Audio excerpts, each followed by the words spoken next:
एथर फसल भी गला। ये अदिनिया मेघ कौन बुझुची केते धार कर्ज करके चाष बास करिथिलु।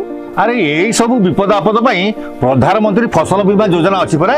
बीमा करिवो जे हेले पंजीकरण पई टका कोन आनलो। बुझिले भाउज एबे बिना कोनसी देय रे फसल बीमा पंजीकरण सुविधा आम कृषि समवाय समिति बैंक रो जे कोनसी शाखा आ जन सेवा केंद्र रे मिली पारुची। माधे भाई खरीफ ऋतु रे 8टी फसल उपरे बीमा सुविधा अछि। केवल वर्षा नुह जे कोनसी प्राकृतिक विपर्यय रे फसल नष्ट हेले ए क्षतिपूरण मिलिबो।